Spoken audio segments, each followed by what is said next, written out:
오늘은 명도소송의 절차 그리고 명도소송 시 많이 하는 실수 3가지에 대해서 알려드리겠습니다. 이 영상만 보시면 명도소송을 하면서 할 수 있는 실수에 대해서 방지할 수 있고 명도소송에 대한 개념이 머릿속에 쫙 잡히게 될 겁니다. 첫 번째, 명도소송의 절차는 어떻게 될까요? 명도소송의 경우 기본적으로 건물주인 임대인이 계약을 위반한 임차인에게 건물에서 나가달라는 취지로 소장을 작성해서 법원에 제출하는 방식으로 진행합니다. 많은 분들께서 명도소송하기 전에 그 내용 증명을 먼저 보내놔야 하는지 여쭈시는 분들이 있는데요. 사실 소송 전 내용 증명을 보내는 것은 선택사항일 뿐 필수적인 절차는 아닙니다. 다만 소송을 제기하기 전 임차인에게 내용 증명을 보내야 하는 상황도 있는데 이는 바로 뒤에 명도소송할 때 많이 하는 실수에 대한 이야기를 하면서 자세히 설명드리겠습니다. 두 번째로 명도소송에 승소한 이후 강제집행 절차에 대해서 말씀드릴게요. 명도소송에 승소해서 확정 판결을 받았는데도 임차인이 건물에서 나가지 않는다면 그때 강제집행 신청을 할 수 있습니다. 강제집행을 하기 위해서는 첫째로 승소한 사건의 집행문을 발급받아 법원의 집행관 사무실에 직접 방문해서 강제집행 신청서를 제출하셔야 합니다. 그러면 집행관 사무실에서 임차인에게 강제집행을 하러 가기 전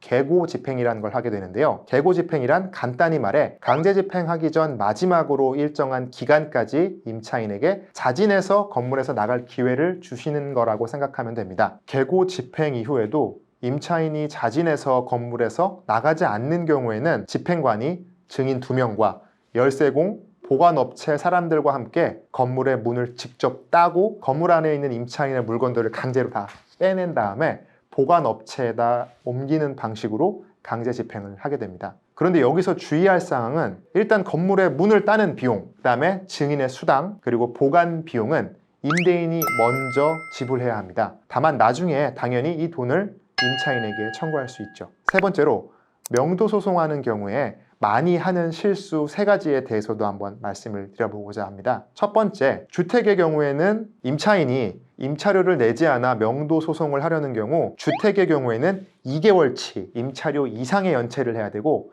상가의 경우 3개월치 임차료 이상의 연체를 해야 합니다. 풀어서 이야기하자면 주택의 임차료, 그러니까 아파트 월세가 월 50만 원이라고 가정을 해볼게요. 그러면 임차인이 내지 않는 월세가 100만 원을 넘어서야만 명도소송을 할 수 있는 겁니다. 그런데 반대로 임차인이 첫 달에는 월세 50만 원 중 20만 원만 내고 두 번째 달에도 20만 원만 또 셋째 달에도 20만 원만 내서 3개월 동안 90만 원의 월세가 연체된 거를 가정해 볼게요. 그 경우에도 임대인은 명도소송을 할 수 없다라는 것입니다. 두 번째로 위와 같은 연체가 있는 경우 소송 전이라도 즉시 계약 해지 통지를 해야 되는 경우도 있어요. 만약 임차인이 주택의 경우 2개월 이상, 상가의 경우 3개월 이상 연체가 있고 이걸 이유로 임대인이 계약을 해지해야겠다라고 마음먹었다면 임대인은 가능한 한 빨리 내용증명 우편이나 아니면 문자 메시지나 카톡 등으로 임차인에게 계약 해지를 통지해 두는 것이 좋습니다.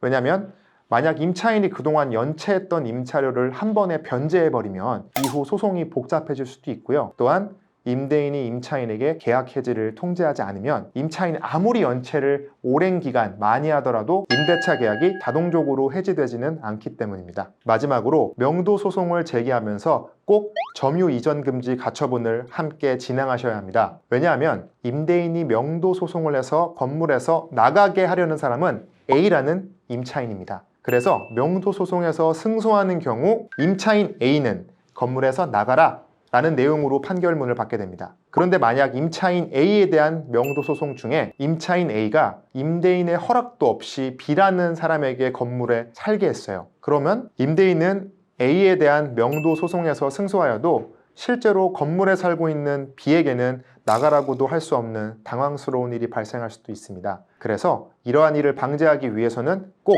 점유이전 금지 가처분을 명도소송과 함께 진행해야 하는 것입니다. 오늘은 명도소송의 절차와 그리고 명도소송 시에 흔히 하는 실수 3가지 주의점에 대해서 말씀드려봤습니다. 앞에서 제가 설명드린 내용 다 기억나시죠? 첫 번째, 2개월치 또는 3개월치의 임차료가 연체되었는지 확인할 것. 두 번째, 연체된 것을 확인하고 임대차 계약을 해지하고 싶으면 우선적으로 임차인에게 계약 해지를 통지할 것. 세 번째, 명도소송과 함께 꼭 점유 이전 금지 가처분을 진행할 것입니다. 이 점들만 유의하시면 명도 소송을 하시면서 당황하실 일은 없을 겁니다. 명도 소송을 진행하셔야 한다면 아래 전화로 문의 주시면 답변 드리도록 하겠습니다. 감사합니다.